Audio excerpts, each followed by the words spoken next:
Président Joshua aussi, bonjour. Bonjour.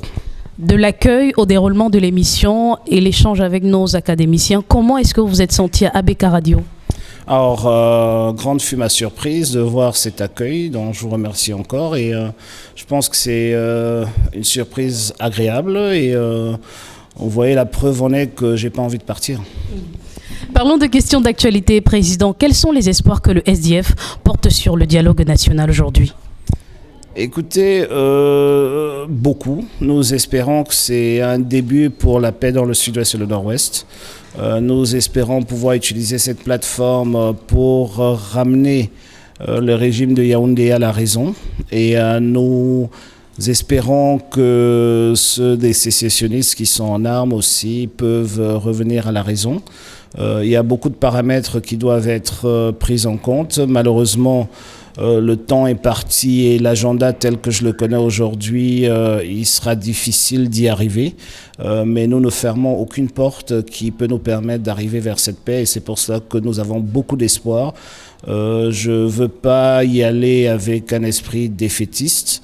Nous avons lutté pendant 4 ans pour arriver à ce niveau. Aujourd'hui, notre lutte acharnée commence à porter des fruits et nous serons les derniers à nous retourner contre cette opportunité. Alors aujourd'hui, vous demandez au SDF qu'une personnalité indépendante préside ce dialogue. Vous faites principalement référence à qui et quels seraient les critères de cette personnalité neutre? Alors je pense que je ne vais pas me permettre d'ouvrir ce débat. Nous avons dit que nous souhaitions que la personne désignée soit plutôt indépendante. Donc ça veut dire que nous avons pris acte que la personne qui a été désignée n'est pas indépendante. Elle est membre du comité central du RDPC, donc partisane. Donc il y a des milliers et des milliers de Camerounaises et des Camerounais qui ont l'indépendance nécessaire pour que toutes les parties en conflit et les parties autour du dialogue puissent avoir pleinement confiance en la personne. Vous conviendrez volontiers avec moi que quand vous faites partie du problème, vous pouvez difficilement faire partie de la solution aussi. Mais c'est pas pour autant qu'on fermera la porte à ce dialogue. Mais pourquoi l'armée ne doit pas prendre part également à ce dialogue?